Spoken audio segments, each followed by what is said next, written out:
Playas y más playas.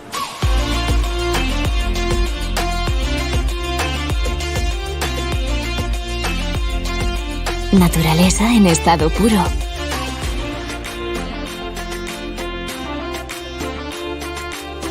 Experiencias. Sensaciones.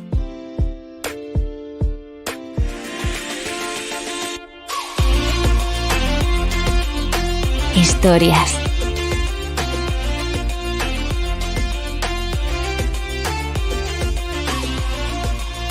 Sabor.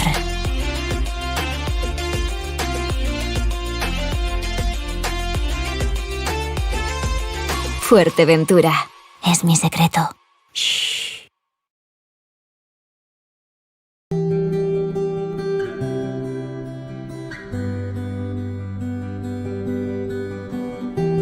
Fuerteventura y su naturaleza son únicas. Cuando conectes, hazlo de manera sostenible.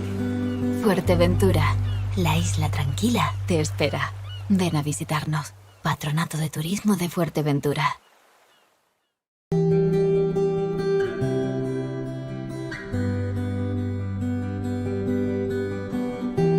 Fuerteventura y su naturaleza son únicas. Cuando conectes, hazlo de manera sostenible. Fuerteventura, la isla tranquila te espera. Ven a visitarnos. Patronato de Turismo de Fuerteventura.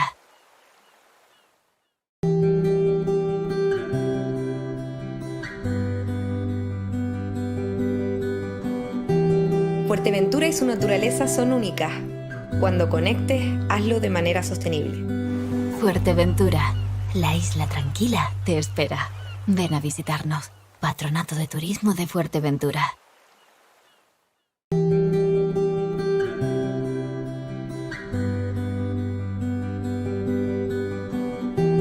Fuerteventura y su naturaleza son únicas. Cuando conectes, hazlo de manera sostenible. Fuerteventura, la isla tranquila te espera. Ven a visitarnos. Patronato de Turismo de Fuerteventura.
Voyage numéro 1, leader sur les Canaries sur le marché français, a maintenu ses engagements aériens depuis août.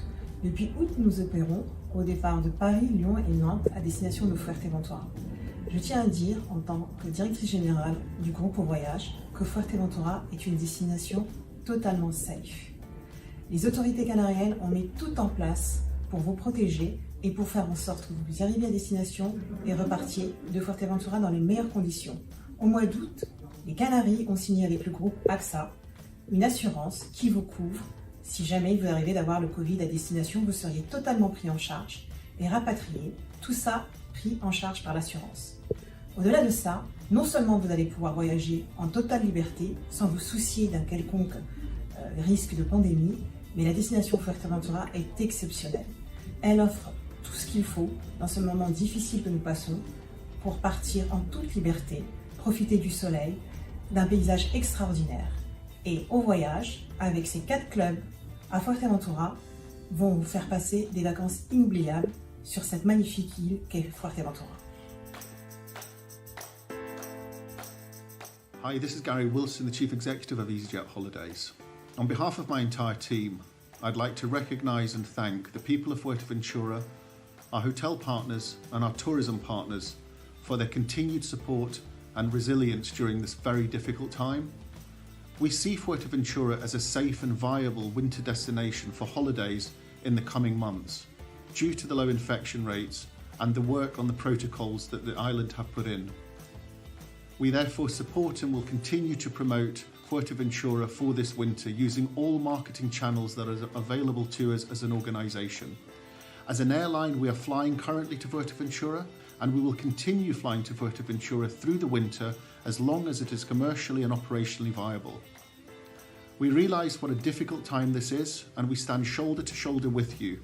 We have recently launched our Protection Promise, which gives customers reassurance to book holidays through this winter, and we will do everything that we can to continue to support Fuerteventura in the same way that you have supported us from launch. As partners, we wish you well, we stand by you, and we look forward to welcoming customers to the island as soon as possible. Thank you very much. Cher Moïse, à tous nos amis de Fuerteventura, je voulais vous dire que le groupe Caravelle, Fram, Clavant est là avec toutes ses marques, Promo Vacances, Fram et Clavant pour soutenir les Canaries et en particulier la destination de Fuerteventura. On vous salue très fort et on est à vos côtés également. Desde Iberia Express nos unimos con Fuerteventura para seguir trabajando en impulsar el turismo de la isla. La seguridad y salud de nuestros pasajeros es y será siempre nuestra prioridad, y es por ello que hemos implementado todas las medidas y protocolos de seguridad a bordo para que la única preocupación sea disfrutar de las maravillas de la isla. Soy Carlos García, el director de Marketing y Publicidad del grupo Logitravel, y desde aquí, desde mi casa, teletrabajando de cara a futuro, promocionando las Islas Canarias y en particular Fuerteventura. Y desde aquí quiero mandar un ánimo a que Fuerteventura, con el Cabildo, el Patronato de Turismo, sigan promocionando la isla como hasta ahora y evitando los riesgos de la pandemia. Seguro que lo conseguimos entre todos. Un saludo.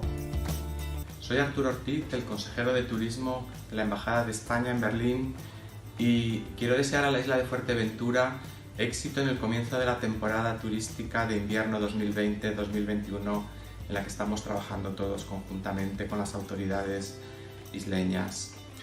Deseo también que el camino que se ha emprendido de recuperación sanitaria de la pandemia en la isla continúe por buen camino y en breve podamos disfrutar todos nuevamente de las playas y de las islas en condiciones normales que estamos ya deseando. Son tiempos muy difíciles. Estamos trabajando de forma coordinada con el sector, con los empresarios y con los agentes de viajes con los que venimos trabajando durante todo este tiempo. Un llamamiento a la responsabilidad y a la unidad para superar estos momentos de crisis turística y sobre todo un llamamiento también de gratitud a todos y cada una de las empresas de la isla de Fuerteventura en un día tan importante como el de hoy. Si seguimos trabajando de forma coordinada como hasta ahora, pronto conseguiremos poder abrir nuevamente el mercado con responsabilidad, con seguridad para los que vivimos en esta isla, pero también para aquellos miles de visitantes que nos volverán a elegir. Tengo un secreto. Playas, playas y más playas.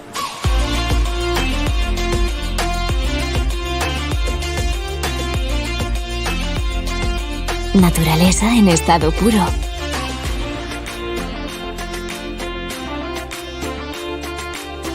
Experiencias. Sensaciones.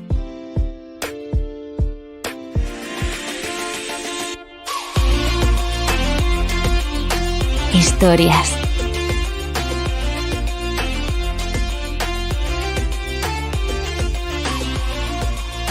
Sabor.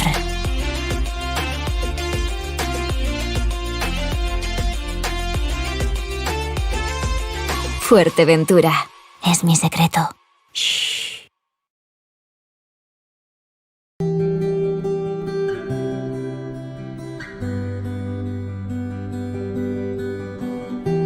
Fuerteventura y su naturaleza son únicas.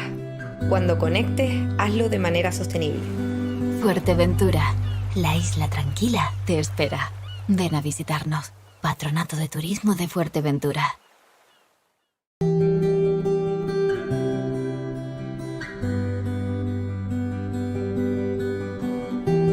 Fuerteventura y su naturaleza son únicas. Cuando conectes, hazlo de manera sostenible. Fuerteventura, la isla tranquila te espera. Ven a visitarnos. Patronato de Turismo de Fuerteventura.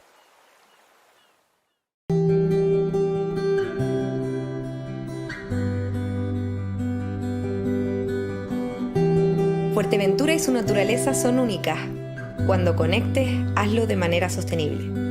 Fuerteventura, la isla tranquila te espera. Ven a visitarnos. Patronato de Turismo de Fuerteventura.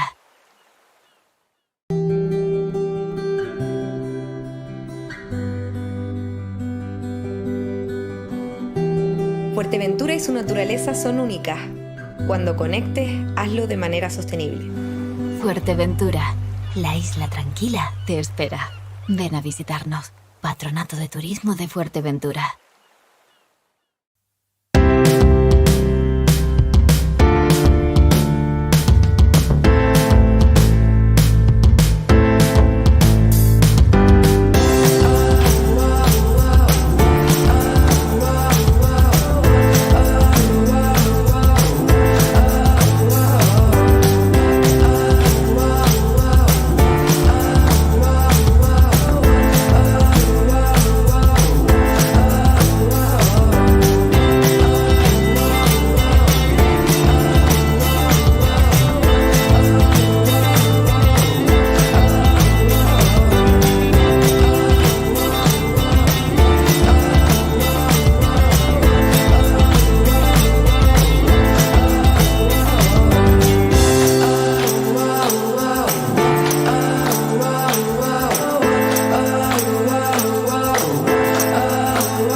Numéro 1, leader sur les Canaries sur le marché français, a maintenu ses engagements aériens depuis août. Depuis août, nous opérons au départ de Paris, Lyon et Nantes à destination de Fuerteventura. Je tiens à dire, en tant que directrice générale du groupe Au Voyage, que Fuerteventura est une destination totalement safe. Les autorités canariennes ont mis tout en place pour vous protéger et pour faire en sorte que vous arriviez à destination et repartiez de Fuerteventura dans les meilleures conditions. Au mois d'août, les Canaries ont signé avec le groupe AXA une assurance qui vous couvre. Si jamais il vous arrivait d'avoir le Covid à destination, vous seriez totalement pris en charge et rapatrié. Tout ça pris en charge par l'assurance. Au-delà de ça, non seulement vous allez pouvoir voyager en totale liberté, sans vous soucier d'un quelconque risque de pandémie, mais la destination Fuerteventura est exceptionnelle. Elle offre tout ce qu'il faut dans ce moment difficile que nous passons pour partir en toute liberté, profiter du soleil, d'un paysage extraordinaire. Et Au Voyage, avec ses 4 clubs à Fuerteventura, vont vous faire passer des vacances inoubliables sur cette magnifique île qu'est Fuerteventura. Hi, this is Gary Wilson, the Chief Executive of EasyJet Holidays.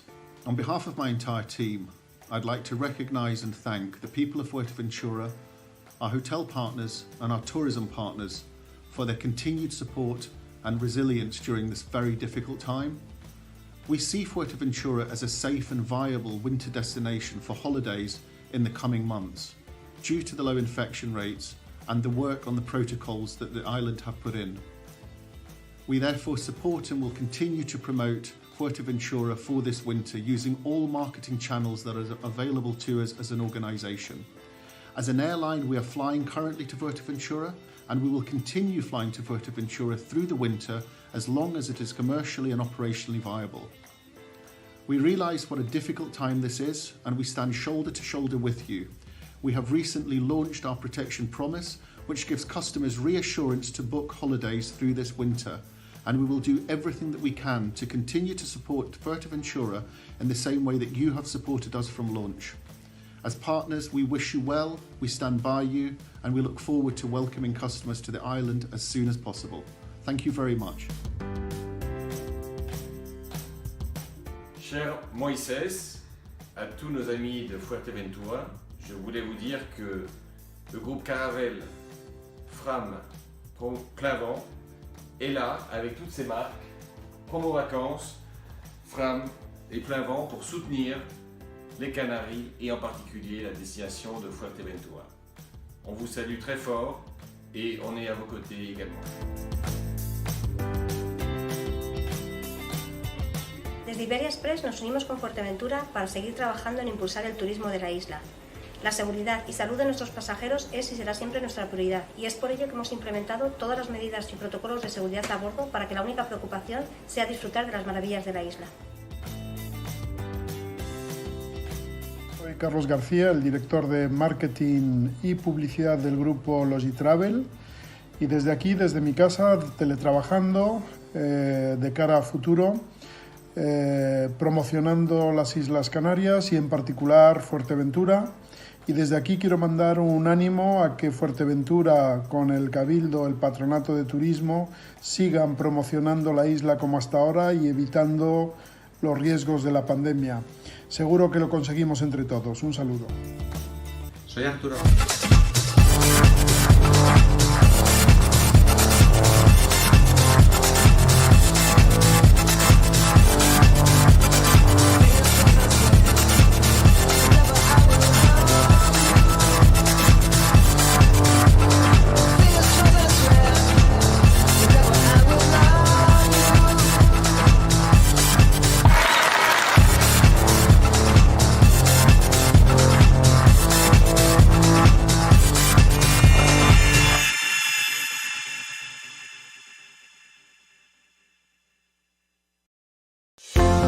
Buenos días a todos y bienvenidos a la segunda jornada del quinto Congreso Internacional de Tecnología y Turismo Fuerteventura 4.0.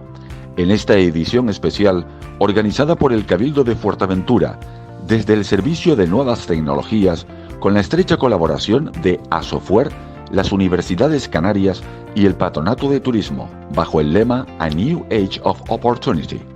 Durante la mañana de hoy, hablaremos de la tecnología puesta al servicio del trabajo, el teletrabajo y las nuevas oportunidades. Para ello, contaremos con profesionales vinculados al campo de la ciberseguridad, desarrollo de dinámicas de teletrabajo y expertos en el ámbito de la tecnología y la generación de espacios online colaborativos.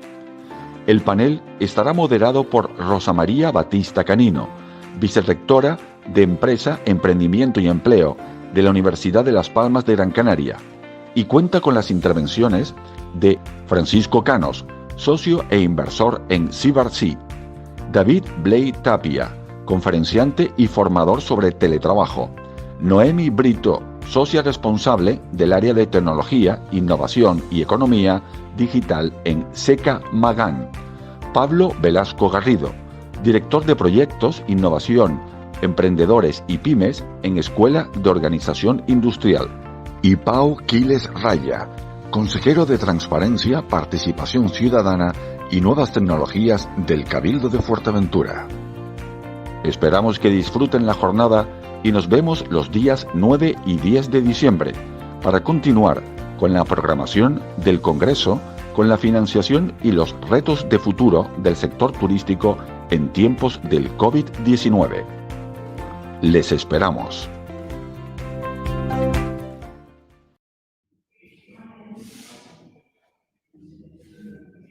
Bien, yo creo que estamos dentro ya, efectivamente.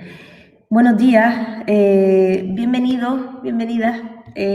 Hoy tenemos una interesantísima mesa de trabajo en el contexto del quinto Congreso Internacional de Tecnología y Turismo, Fuerteventura 4.0.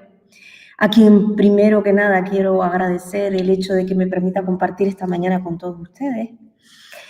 Y bueno, yo creo que sin más dilación, los protagonistas realmente de esta mesa son precisamente los invitados.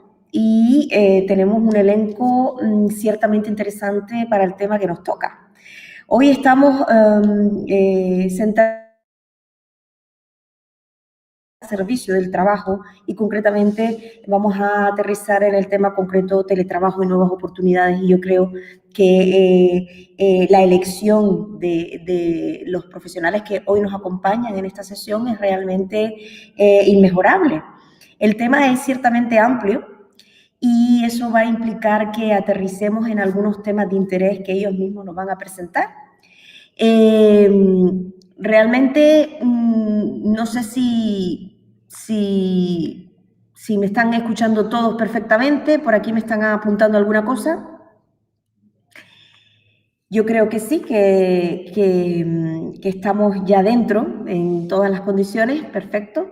Simplemente decirles que a continuación, para tratar el tema que nos ocupa, vamos a tener un conjunto, como les decía, de profesionales de cierto nivel que yo creo que merece la pena que escuchemos con atención y que a partir de su planteamiento y su debate nos van a poner sobre la mesa una serie de temas interesantes que podemos, por supuesto, conjuntamente con el público, pues debatir y hablar sobre el asunto. Yo no sé si ustedes son conscientes, recientemente han salido las estadísticas del teletrabajo, antes, en la época en que todavía no nos había sobrevenido esta pandemia, que apenas se suponía un 16% de la población activa enganchada al teletrabajo, y hoy se ha duplicado y casi que con mucha probabilidad viene para quedarse. No sabemos bien si se trata de un matrimonio de conveniencia o si realmente es un asunto que va a suponer un antes y un después en el contexto laboral. Pero para eso, más que yo, están precisamente nuestros invitados. En primer lugar, si les parece, empezamos precisamente con uno de los responsables de que hoy estemos celebrando este evento. Pau Quiles es majorero de adopción, realmente es valenciano, pero lleva muchos años viviendo en Fuerteventura. Realmente es una persona con cierta trayectoria, no solo política, porque ha estado de ex asesor del grupo Podemos en el Cabildo desde el año 2017 hasta el 2019, y actualmente es secretario general del grupo en La Antigua desde el año 2018. Actualmente está, además de consejero de Participación Ciudadana, Transparencia y Nuevas Tecnologías en el Cabildo Insular de Fuerteventura. Además, es una persona con cierta trayectoria profesional, porque no solamente ha estudiado arte dramático, sino que además ha estado en contacto con la gestión de recursos humanos, no solamente en España, también en Reino Unido, y yo creo que es una persona que, de alguna manera, al tener esta visión de deslocalización laboral, pues nos puede dar una aproximación interesante. Pues yo creo que, Pau, sin más dilación, esos 5 minutos que habíamos acordado de planteamiento del problema son todos tuyos ahora. Muchas gracias, Rosa. Muy buenos días. Gracias por la presentación. Gracias al resto de ponentes y gracias a todas esas personas que se inscribieron en este congreso, que la verdad que ayer ya la primera jornada fue un gran éxito. Y para no consumir mi tiempo, agradeciendo que eso ya tendremos tiempo seguro, yo quería exponer un tema que yo creo que es bastante atractivo y tenemos que atraer en nuestras islas, que son los denominados nómadas digitales, que se caracterizan por ser unos profesionales que utilizan las nuevas tecnologías para trabajar con independencia de un lugar, ¿no?, donde se ubiquen. Eso va dentro de ese teletrabajo que comentabas en un principio, y es un concepto que cobra especial protagonismo en la situación actual, porque es una persona que utiliza y trabaja para las nuevas tecnologías, pero de una forma remota, en un lugar que elija, no simplemente en un lugar fijo, sino que puede trasladarse de país incluso. Yo creo que trabajar de forma remota desde cualquier lugar, una cafetería, una playa, un coworking, y sobre todo ser dueños de tus rutinas, no tener horarios de trabajo fijos, yo creo que son atractivos que sin duda están haciendo que cada vez esta modalidad laboral tenga muchos más adeptos. Y las estadísticas hablan de que en los últimos años en Canarias y en especial en la isla de Fuerteventura están de moda para estos profesionales vinculados especialmente al mundo de la tecnología. Que Canarias, y en especial Fuerteventura, como digo, cumple muchos de los criterios que esos nómadas digitales demandan para exigir un destino, que son el buen clima, las conexiones internacionales, aéreas, infraestructuras, deportes, sobre todo acuáticos, que son muy atractivos para muchísimas personas del norte de Europa, como son el kitesurf, paddlesurf, windsurf, deportes acuáticos. Y bueno, para poder atraer a este sector poblacional, yo creo que es muy interesante crear esos nichos, ¿no? en los hoteles, en las zonas turísticas, y Fuerteventura se tiene que activar en eso, y en eso está, para poder atraer a un sector que normalmente además cuenta con un poder adquisitivo medio alto y que se convierte además en un turista que no es un turista al uso, sino que se convierte en un residente temporal, porque en el caso, por ejemplo, de los nórdicos, tienen 4 o 5 meses de oscuridad con inviernos bastante duros y se convierten casi en un residente temporal más que en un turista, que además se integra en la economía local, que además son personas que tienen muchas capacidades de proyección, ejecución de nuevos proyectos y pueden aportar mucho al entorno también, a la isla de Fuerteventura. Y nosotros podemos ofrecerle las virtudes de nuestras playas, los atardeceres, un clima estable durante todo el año, y yo creo que convierten a Fuerteventura en una candidata indiscutible para ser una plataforma de estas nuevas formas de trabajo. Estos denominados nómadas digitales son un perfil normalmente entre unos 20, 35, 40 años, con una profesión relacionada con el entorno digital, que suele ser el marketing, comunicación, diseño gráfico, programación web. Pero además cada vez otro tipo de trabajadores están introduciendo esta nueva modalidad también de nómada digital, como pueden ser traductores, fotógrafos, community managers, bloggers, influencers. Bloggers, influencers. Estos dos últimos perfiles que he nombrado a lo mejor pueden parecer menos importantes, pero yo creo que son piezas esenciales para atraer a un público que se mueve en las redes sociales. Por ejemplo, un blogger o un influencer puede convertirse casi en un promotor, o se convierten en promotores turísticos, haciendo vídeos en paisajes de nuestras islas, en las playas, en cualquier zona de nuestra gastronomía. Y son vídeos que en ocasiones ven millones de personas. Pero bueno, volviendo un poquito también al tema en cuestión, y para no alargar mucho la intervención, la posibilidad de atraer talento y conocimiento a Fuerteventura de la mano de estos profesionales es una grandísima oportunidad, porque además de mejorar el ecosistema tecnológico e innovador de las islas, genera nuevas posibilidades de empleo, impulsa también procesos de creatividad y crea una industria paralela de gestión de servicios para estos profesionales, que ya son casi unos residentes, ¿no? Más en las islas. Desde el sector turístico hasta el sector cultural. Tiene que adaptarse todos esos servicios también a esta nueva realidad y a estos nuevos profesionales. Los nómadas digitales han puesto las TIC, como bien explicado, al servicio suyo y sobre todo a la búsqueda de una vida diferente, porque son un segmento de profesionales que crea un empleo cualificado y que además aportan un valor añadido a la economía de las islas basado en conocimiento, y es muy importante que no consumen territorio, es sostenible y es un modelo de trabajo bastante innovador.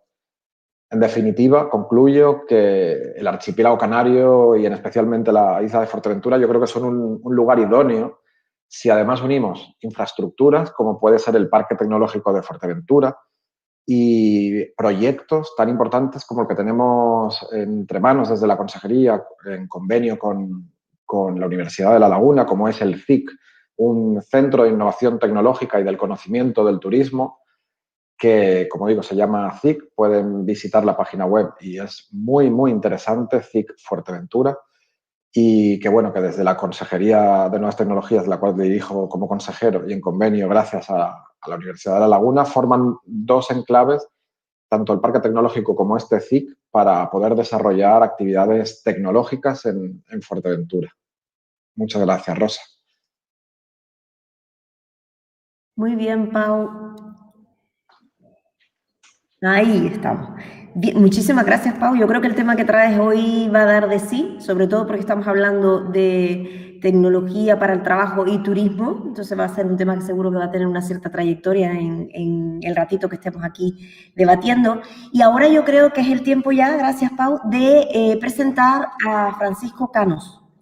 Francisco Canos Es fundador de la compañía Subel y actualmente además es cofundador de CyberC, que realmente es una compañía con una presencia internacional abrumadora porque no solamente tiene presencia y oficina en Tel Aviv, en Nueva York o en Madrid, sino que además tiene paternariados en Reino Unido, México o Colombia. Además, tiene una trayectoria realmente que impresiona, puesto que su trayectoria de más de 20 años en todo lo que es mercados financieros a nivel internacional y banca, en áreas de gestión de JP Morgan o Citibank, pues yo creo que avalan un poco su trayectoria también como financiador, consultor e inversor en proyectos de distinto calado. Yo creo que sin más, Francisco, además creo que traes un tema realmente interesante para el asunto que hoy nos ocupa, pues es tu ratito. Bienvenido. Pues bien hallado, muchísimas gracias. Me siento un poco abrumado con, con la presentación. Efectivamente, yo creo que es un tema muy interesante. Yo mismo me considero, como decía Pau, yo mismo me considero un nómada digital desde hace ya bastantes años, en el sentido de esa deslocación, ¿no? Deslocalización entre lo que es el sitio físico y la actividad, ¿no? Y estas nuevas tecnologías, una de las maravillas que te proporciona es efectivamente esa capacidad de poder separar estos dos temas de tal manera que uno pueda realizar unas determinadas actividades, sobre todo relacionadas con el mundo digital, independientemente de allá donde se halle, mientras se cumpla una serie de circunstancias que les permitan pues ese acceso digital. Sin embargo, y ese es un poco el tema que me gustaría plantear aquí, hay un tema que esa facilidad al mismo tiempo redunda en una mayor exposición. Y cuando digo exposición me refiero a una exposición personal, porque lo que se produce es un solapamiento entre el aspecto profesional y el aspecto privado. Y eso puede ocasionar una serie de riesgos que denominamos de ciberseguridad y que pueden afectar a las personas que se están beneficiando de esas posibilidades tecnológicas, de esas posibilidades y esa flexibilidad que las nuevas tecnologías te pueden proporcionar, pero al mismo tiempo esa ventana que te abren al mundo, de alguna manera dejan también a ese mundo a través de esa misma ventana que pueda entrar a uno. Hablo de temas como pueda ser, bueno, pues esa dicotomía entre lo que nosotros entendemos como el mundo real y el mundo virtual. Me explico. Muchas veces tenemos, bueno, pues interiorizado que cuando sales de casa, pues cierras la puerta y la cierras con llave, no dejas la puerta abierta y un cartelito diciendo, pues bienvenidos, pasen y vean. Sin embargo, parece que en el mundo virtual esa conciencia pues todavía está en desarrollo. Y esa conciencia es necesaria tener una serie de actitudes, una serie de, bueno, pues de consideraciones que hagan que por lo menos al negocio de los ciberhackers, porque es un negocio como otro cualquiera, pues se lo pongamos un poquito más difícil. Esas actitudes que tienen que ver con toda la portabilidad, con lo que estaba comentando antes el compañero en el sentido de la facilidad que uno puede tener desde cualquier sitio conectándose a un wifi. La pregunta es, ¿te estás conectando al wifi? ¿De verdad? ¿Ese es el wifi que realmente te está diciendo en el local en donde estás o es otra cosa? Y hay alguien que se ha puesto entre medias y de una manera como quien echa la caña para ver si pesca algo, está viendo todo tu tráfico de información, incluyendo dónde entras, imagínate contraseñas, imagínate accesos bancarios, etcétera, etcétera, etcétera, incluso en nuestra propia intimidad, ficheros, fotos, etcétera, etcétera. Es un planteamiento sobre cómo podemos tener una actitud sobre un problema que pueda salir o surgir por el hecho de tener más ventanas al exterior, que nos dan muchos beneficios, pero también nos pueden ocasionar ciertos riesgos que hay que considerar. Me gustaría más adelante, y ahora para terminar esta pequeña introducción, pues plantear algunos ejemplos, algunos famosos que seguramente se conocerán, para ver que hay situaciones en las que efectivamente pues nosotros mismos, de una manera, vamos a llamarle ingenua, pues podríamos entrar en situaciones que puedan comprometer nuestra privacidad, puedan comprometer nuestros datos y nuestra vida privada, y eso pues habría que intentar ponérselo más difícil, y de eso iría un poco nuestro planteamiento. Y con esto yo de momento creo que cumplo con mi pequeña introducción de 5 minutos y dejo paso a mis compañeros.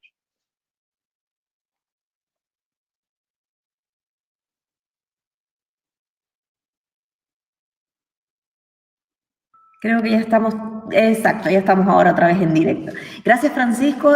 Seguro que es un tema recurrente en el que vamos a tener que entrar en el debate posterior. O sea que en un ratito nos volvemos a conectar con el tema. Ahora, a continuación, entraría en escena David Blay. Es realmente consultor, formador, pero también ejerce como periodista, pues asesorando a deportistas de élite y también a empresas como no en cómo hacer su actividad y sus posibles actividades y mucho más noticiables y mucho más, con mayor impacto en los medios, ¿no? Participa también en Radio Marca como narrador de eventos deportivos y además es columnista en diversos medios, de tal manera que como consultor, formador y conferenciante sobre temas de teletrabajo ha actuado no solamente en España, sino también en Latinoamérica. Es además el autor de un libro que se titula ¿Por qué no nos dejan trabajar desde casa?, que publicó en el 2014. Mira tú por dónde ahora se ha puesto de auténtica actualidad. Muchas gracias, David. Yo creo que esos 5 minutos son ahora para ti.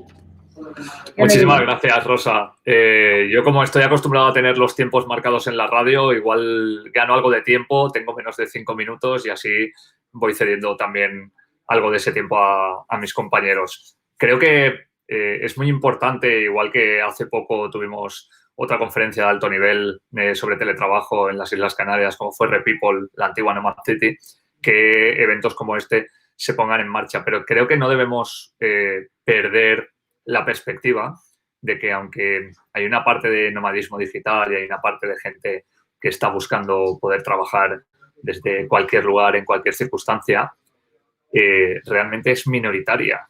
Por lo menos a día de hoy lo es. En Europa no tanto, pero en España yo diría que totalmente. De hecho, fíjate, yo tengo un amigo que vive en Madrid y que ya lleva diciéndome un año que se quiere ir a vivir a Fuerteventura. Podría hacer exactamente su trabajo desde allí y de momento no ha podido o no ha querido o no se han dado las circunstancias para que lo hagamos, ¿no? Entonces, al margen de que todos tenemos algo de relación en estos temas, es bueno saber que estamos en un momento tremendamente incipiente, hasta el punto de que, como tú decías, las estadísticas a 12 de marzo de 2020, un día antes de la pandemia, significaban que tan solo el 4,9% de las personas que teletrabajaban en España suponían ese número.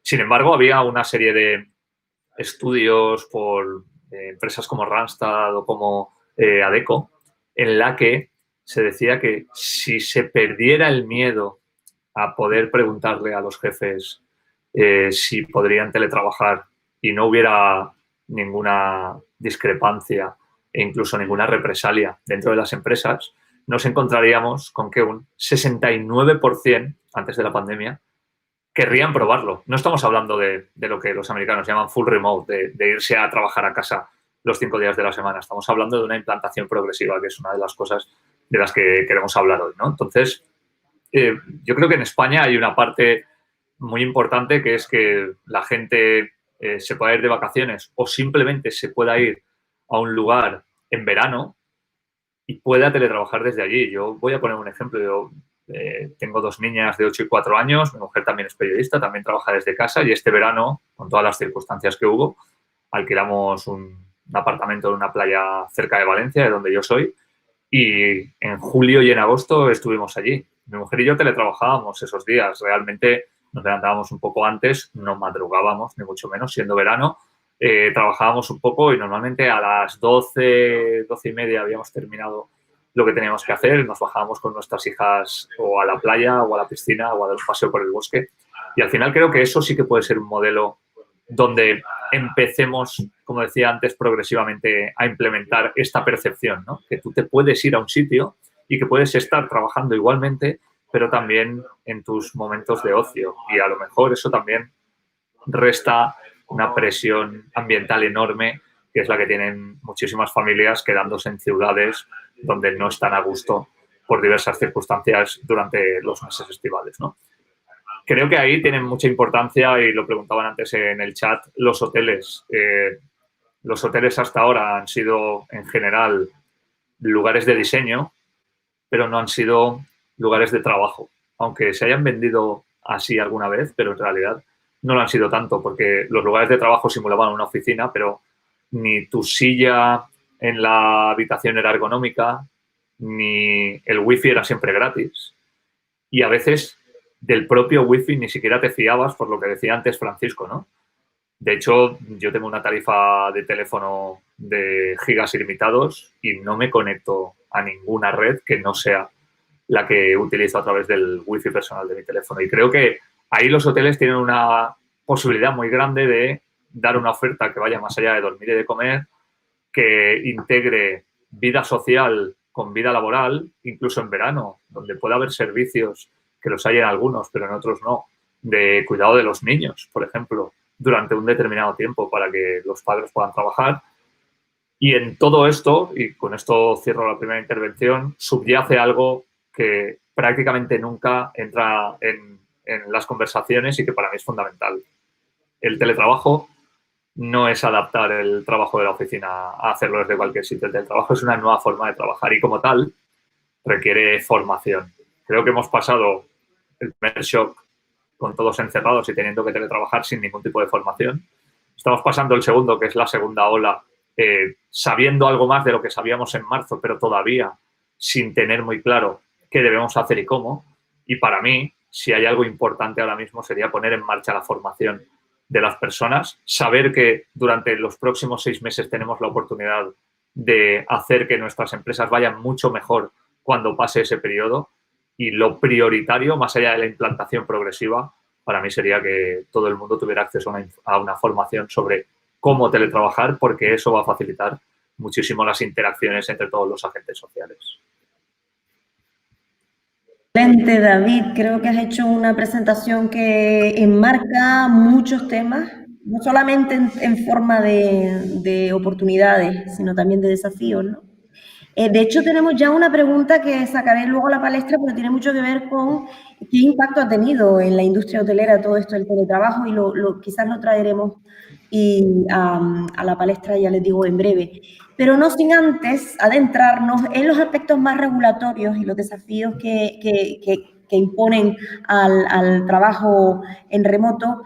Y para ello tenemos a Noemí Brito. Ella es socia responsable del área de tecnología, innovación y economía digital en Seca Magán Abogados. Precisamente, hola Noemí. Hola, muy buenos días. Está muy implicada en desarrollo de procesos, sobre todo de procesos corporativos que tomen en cuenta el trabajo con una ingente cantidad de datos y que consideren también qué efecto tendrá en las tecnologías emergentes en estos nuevos contextos, ¿no? Yo creo que sin más, Noemí, te cedo la palabra para que trates un tema candente. Pues sí, muchísimas gracias, Rosa. Muchísimas gracias al Cabildo de Fuerteventura por esta invitación y por esta oportunidad. He aprendido mucho de mis compañeros de mesa y seguiré aprendiendo seguramente durante el debate. Pues sí, la verdad es que en la parte regulatoria pues se ha abierto también un camino. Antes lo comentaba Francisco, que al hilo de muchos de estos desafíos vinculados sobre todo con la seguridad o ciberseguridad, de la información. Esto ya no es un tema estrictamente laboral, porque se ha convertido además en la plataforma en la que nosotros nos relacionamos con clientes, con colaboradores. Ahí fluye muchísima información, no solamente de tipo personal, sino también de tipo corporativo, proyectos, elementos que están sujetos a confidencialidad. Es decir, hay mucho flujo de información, y las plataformas de teletrabajo ya no solamente son de teletrabajo, son formas y canales digitales de interrelación, de nueva comunicación de las organizaciones y de las empresas, y así se debe tomar desde la órbita regulatoria. Se insiste mucho, y voy a partir de aquí, un poco conectando con Francisco, en que estas plataformas sean plataformas fundamentalmente seguras. No solamente lo plantea el INCIBE, el Instituto Nacional de Ciberseguridad, o el Centro Criptológico Nacional vinculado con entidades más de corte público, sino también la Agencia Española de Protección de Datos. De hecho, sacó una nota técnica que os comento por si tenéis ocasión de leerla, porque establece pautas muy concretas sobre qué tipo de protocolos, qué tipo de documentos, qué tipo de elementos tenemos que tener en cuenta desde el punto de vista de la aplicación o de la contratación segura de estas plataformas. Y digo esto no solamente por un tema de ciberseguridad. Luego, si tenemos tiempo durante el debate, lo comentaremos, porque ahora mismo se están pidiendo datos a los proveedores que contratamos desde el punto de vista de estas plataformas de teletrabajo, incluso para detectar fraude laboral. Es decir, se han solicitado muchísimos ERTEs en estos momentos, y uno de los elementos para comprobar los niveles también de conexión de los trabajadores tiene que ver mucho con estas plataformas, con lo cual, luego, si os parece, durante el debate os contaré casos, porque está habiendo un aumento del control de la conectividad a través de estas plataformas para controlar el fraude laboral que se haya podido producir durante la pandemia. Con lo cual, esto dará mucho que hablar en los próximos también meses. Fundamental el derecho también de los usuarios. Sabemos que además hay una nueva regulación, el Real Decreto 28/2020, regula el teletrabajo a distancia. Esto, evidentemente, cuando ya se regulan las cosas es cuando ya empiezan a haber una implantación real, visible, y se va a quedar. Es decir, no es una cuestión coyuntural derivada de la situación de pandemia. Y aquí impactan tanto los derechos laborales típicos a la formación, a la promoción laboral, pero también otros derechos que también están muy asociados a la nueva Carta de Derechos Digitales que se están promoviendo, y están muy vinculados a la normativa protectora de datos personales y también todo lo que tiene que ver con la intimidad. Pongo sobre la mesa, sobre todo, derechos como el derecho a la intimidad de los trabajadores, el derecho a la desconexión digital, que es otro de los temas fundamentales que yo creo que hay que poner sobre la mesa, que ya viene regulado en la Ley Española de Protección de Derechos de Datos de carácter personal y de garantía de derechos digitales, y, como digo, también esta Carta de Derechos Digitales en estos momentos abierta a audiencia pública, sino que además tenemos eso que regularlo a través de protocolos específicos, y se regula además también en esta nueva normativa de teletrabajo. En fin, como podéis detectar, un amplio elenco de situaciones, no solamente desde la órbita laboral y desde todas las implicaciones que puede tener a este nivel, sino también desde el punto de vista de los nuevos canales que se están abriendo de relación por parte del sector público y el sector privado. Y ese flujo de información que, más allá de los datos de carácter personal, se está produciendo pues, en el ámbito corporativo. Y, por lo tanto, tenemos que tener muy en cuenta a quién estamos contratando, por qué estamos contratando, y comprobar esas garantías. Es más, en la normativa de protección de datos de carácter personal ya se plantean sanciones específicas por no controlar la contratación segura de estas plataformas, con lo cual tenemos que ser especialmente diligentes en la comprobación de esas garantías que nos están ofreciendo los proveedores en términos de privacidad y en términos de seguridad. Yo creo que, si os parece, he lanzado diferentes temas sobre la mesa y los podemos un poco abordar durante la misma y durante su desarrollo, y encantada de atender preguntas y abrirme a la tertulia. Gracias, Rosa. Muy bien, estupendo, Noemí. Además, ahora que ya tenemos un marco legal, pues ya tenemos de qué quejarnos, ¿no? De aquello que no nos guste, y aprovechar, desde luego, aquello que se le puede sacar el verdadero provecho, ¿no? Y ya para terminar con el último ponente, tenemos a Pablo Velasco. Pablo Velasco tiene una trayectoria de casi 20 años, economista, con experiencia en entidades tanto públicas como privadas, con lo cual tiene esa doble vertiente que yo creo es importante también traer a un debate como este. Por su trayectoria, creo que puede aportar mucho en el ámbito de las relaciones corporativas, la estrategia de empresa, y la competitividad empresarial en base al tema que nos ocupa.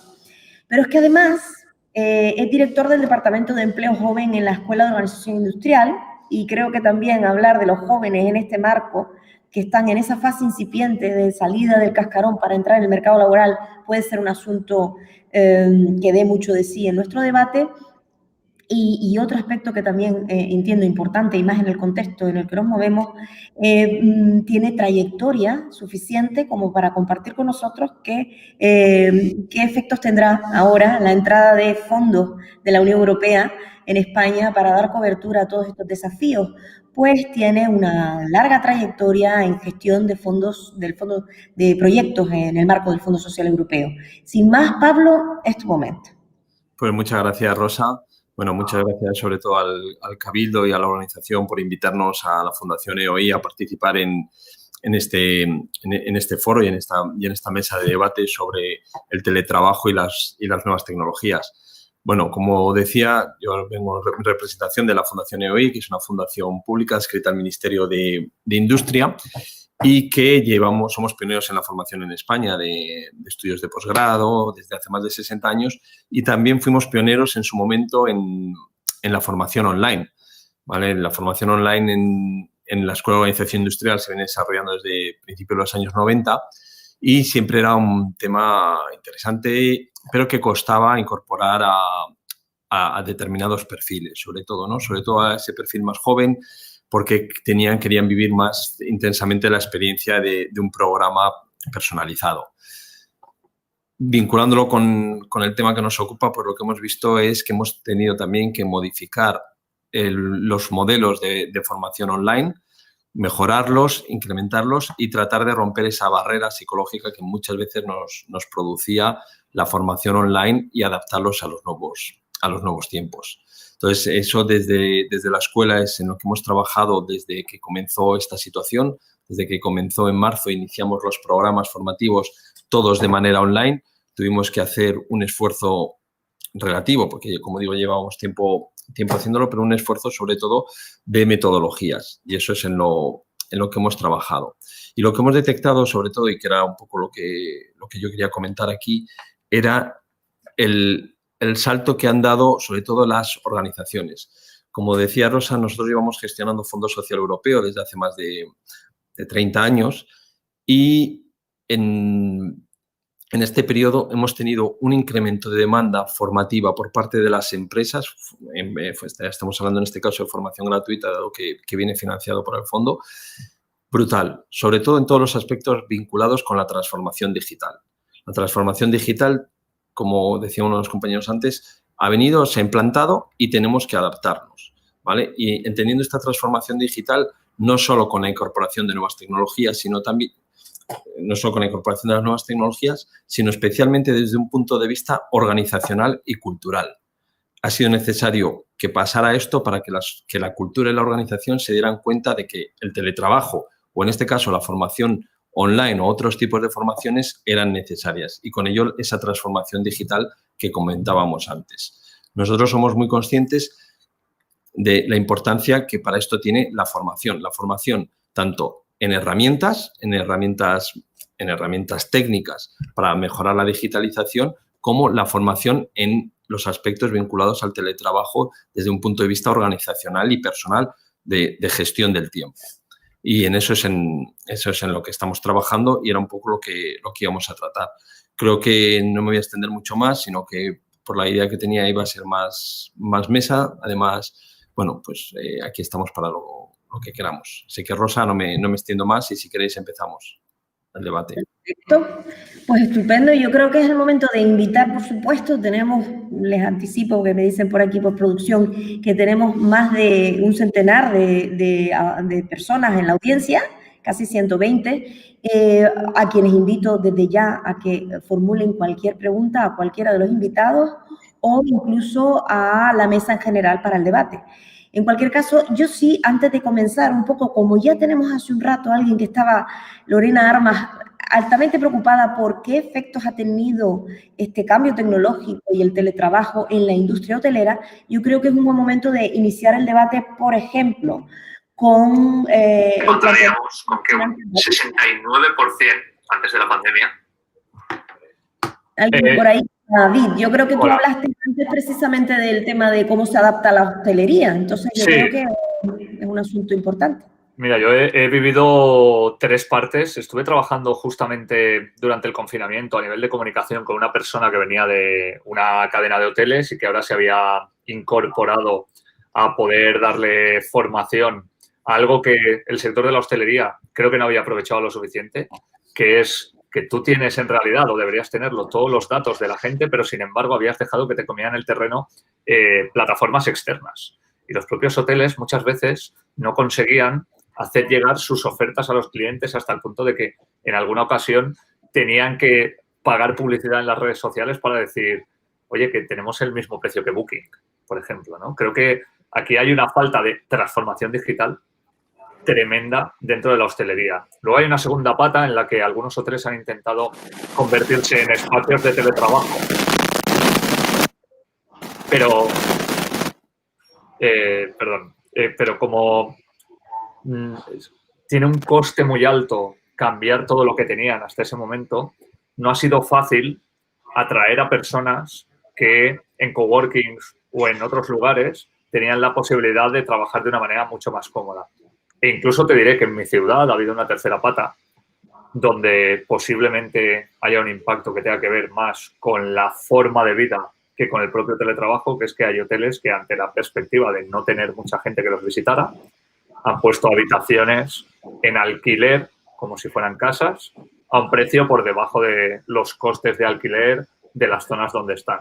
Por ejemplo, en Valencia, en la entrada por la zona de Alicante, hay un hotel donde tú puedes tener un alquiler con todos los derechos que te da un hotel por 500 euros al mes. Esto, por ejemplo, para una persona o para una pareja que no pueda acceder a los precios a los que están ahora mismo en el mercado los pisos, es otra opción que están agarrando los hoteles y que, fíjate, también se convierte no solo en su hogar, sino en su parte de trabajo, y cuanto más confortabilidad le des a esas personas, más tiempo podrás tenerlas durante algo más en esa situación. Muy bien, fíjate que detrás del planteamiento que a raíz de la pregunta y que el propio David pone sobre la mesa, creo que hay el componente más social de esta mesa que tenemos hoy aquí, lo ha puesto precisamente Pau, cuando hablaba de la importancia y, por qué no, cómo el nomadismo digital puede ser también una salida honrosa a la crisis turística, ¿por qué no? Entonces, fíjate lo que está poniendo David sobre la mesa. Yo no sé, Pau, qué efectos socioeconómicos, esa parte más intangible que rodea al hecho de que el nomadismo digital venga para quedarse y para suplir las carencias que ahora mismo plantea el sector turístico. Bueno, yo creo que como han explicado casi todos, al final han estado hablando del teletrabajo y el teletrabajo a distancia. Al final, ese nomadismo digital se ha plasmado en cada una de las intervenciones que hemos tenido, ¿no? en esta entrada de esta mesa. Y yo pienso que es cierto que se deberían de dar muchas más opciones, como decía David, en los hoteles para esa residencia temporal.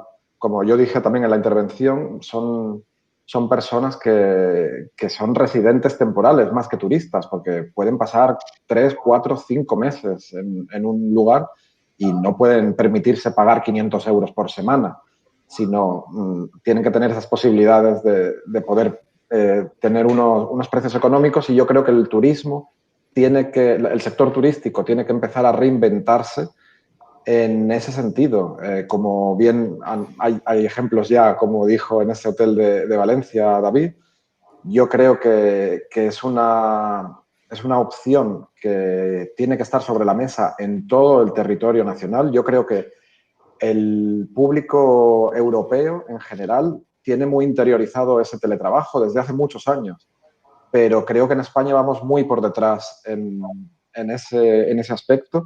Y creo que ahora, como se han dicho en intervenciones anteriores, se ha dado cuenta la administración de que ese teletrabajo, esa esa herramienta que es poder estar delante de un ordenador y estar en cualquier lugar del mundo, se ha hecho imprescindible. Nosotros, por ejemplo, aquí pongo de ejemplo en el Cabildo, porque desde el área de nuevas tecnologías tuvimos que poner a 600 personas a teletrabajar en menos de 2 semanas, cuando inició todo esto, ¿no? El día 14 de marzo. Y la verdad que fue un reto, porque no estaba preparada la administración para eso. Tuvimos que hacer, la verdad, un gran esfuerzo, y fue un reto que sacamos con bastante buena nota, porque en menos de 2 semanas teníamos a esas 600 personas trabajando, pero yo creo que ahora le toca dar el paso al sector empresarial también, a esos hoteles, porque, como se ha dicho, yo creo que es una modalidad que ha venido para quedarse y que hay que ir implementando, y sobre todo mejorar la conectividad en los hoteles, porque hay internet que funciona fatal, los que tienen, y que son de pago, y no debería de ser de pago un servicio como internet. Y bueno, yo creo que es algo que deben ya tomar como algo intrínseco todas las empresas turísticas. Sí. Yo, perdonad. Decirle a los demás ponentes que en cualquier momento me hacen una señal y le doy entrada. Yo quería, sí, precisamente iba por ti, Pablo. Y te voy a hacer yo quería hacer un comentario sobre lo que comentaba Pau, que nosotros también, lógicamente, a partir del 14 de marzo tuvimos que empezar a teletrabajar. La verdad es que fue prácticamente inmediato. Vamos, en un día estábamos las 200 personas de hoy teletrabajando. Pero justo previo, desde Recursos Humanos y desde el Departamento de Organización, se venía trabajando en un proyecto piloto, que iba a haber una persona por departamento que se le evaluaría continuamente el teletrabajo, y de repente estábamos justo en ese periodo de ver a qué personas se seleccionaba de cada departamento, que nos diera confianza de que iba a cumplir, de que iba a hacer su trabajo, y de un día para otro no fue un piloto de una persona por área, sino de las 200 personas. Y no pasó nada, no pasó nada. Creo que salvamos ese miedo, ¿no?, a decir, uy, qué abismo hay aquí, y de repente un día para otro nos vimos todos obligados, y en general creo que la respuesta no solo en nuestra organización, sino en todas las organizaciones, ha sido muy positiva. Es más, ahora yo creo que el debate es en qué medida queremos volver o no, si hay que volver, si no, porque yo creo que ya lo del teletrabajo se ha instaurado y todos lo queremos. Sí que es verdad, y yo lo reconozco, yo decía, uy, yo ya no vuelvo a la oficina. Luego he venido algún día y también te gusta, ¿no? También te gusta porque, bueno, hay esa parte social que hablaba también antes, que nos pasaba en la formación, que se ha perdido, que es el único punto en el tema de formación que digamos que tenemos ahí que seguir viendo cómo lo mejoramos, pero y se ha perdido esa parte social. Pero bueno, que yo iba un poco a ese debate, a eso que comentaba Pau de la obligatoriedad y la velocidad que lo hemos tenido que hacer, y que no ha habido ningún trauma. Yo creo que en general el 90% de las entidades, es un porcentaje que me invento lógicamente, pero que se ha hecho con naturalidad y sin traumas. Excelente. Yo para enmarcar, Noemí, enseguida te doy la palabra, para enmarcar este debate, porque a fin de cuentas este congreso está precisamente, su trasfondo es precisamente el turístico. En este cambio de modelo de negocio, que supondría pues abrir un poco el sector hotelero y el turístico en general a recibir a estos nuevos trabajadores en remoto, hay siempre una segunda parte. La parte organizativa está el jefe, el empleador, y ahí hay tensiones. Tensiones, desde luego, ahora hablará quizás Noemí desde el plano más legal de esas relaciones laborales que hay ahí. Me gustaría que también Pablo diera un planteamiento más organizativo, y no debemos descuidar la parte de ciberseguridad que está detrás de esas relaciones también. Noemí, yo creo que es el momento de que...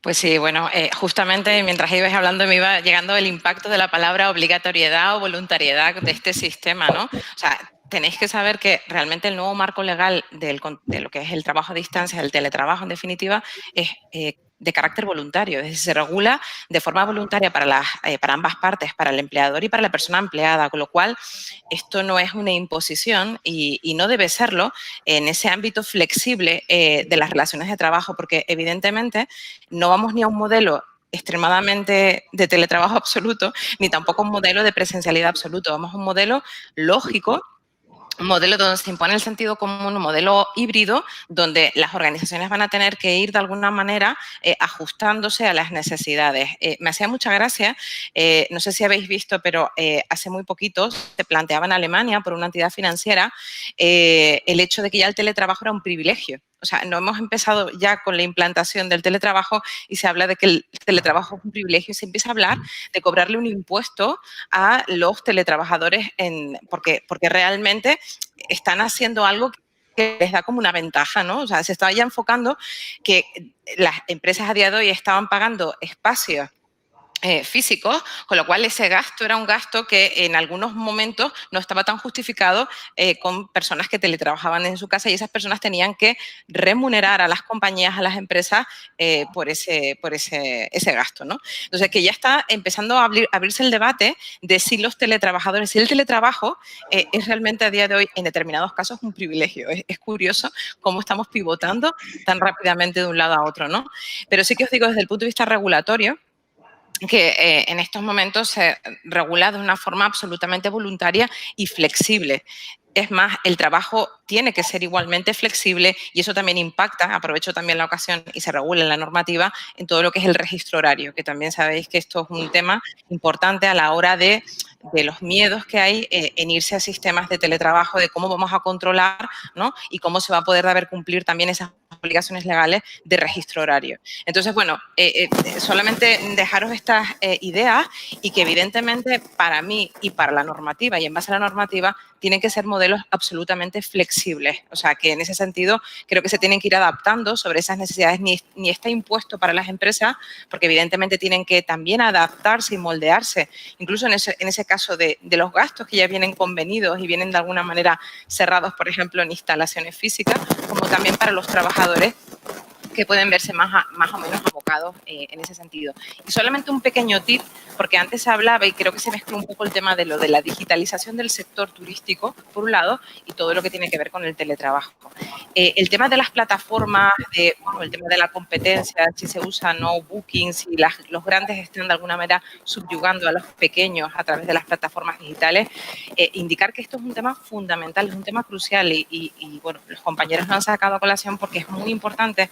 Y comentar que a nivel legislativo, de hecho hace muy poquito hubo una sentencia del Tribunal de Justicia de la Unión Europea donde un hotel denunciaba a Booking precisamente por de alguna manera estrangular su capacidad de competencia de operar en el tráfico y esto es algo que está muy en boga ahora mismo por las instituciones comunitarias que a diferente nivel, con diferentes plataformas están siendo investigadas, no hablo solamente de Booking, sino Amazon y otras compañías, que de alguna manera al controlar el flujo de información y los elementos a nivel de, incluso ya de forma muy sofisticada a través de algoritmos de posicionamiento y demás, están de alguna manera también mermando la capacidad de un sector como el turístico también a veces para crecer con voz y valor propio. Y en ese sentido sí que pues con la Digital Service Act que está lanzándose en estos momentos, está intentando poner coto. Y esto también es un tema importante vinculado con las plataformas en las que nos movemos a nivel turístico, operamos a nivel turístico para que se nos vea fundamentalmente en el mundo y que sepáis que también desde la perspectiva y la óptica digital o normativa se está poniendo coto a eso. Pero para mí son dos temas distintos. Lo que serían las cuestiones vinculadas con los retos a diferente nivel de la digitalización del sector y otra cosa son las plataformas vinculadas con teletrabajo.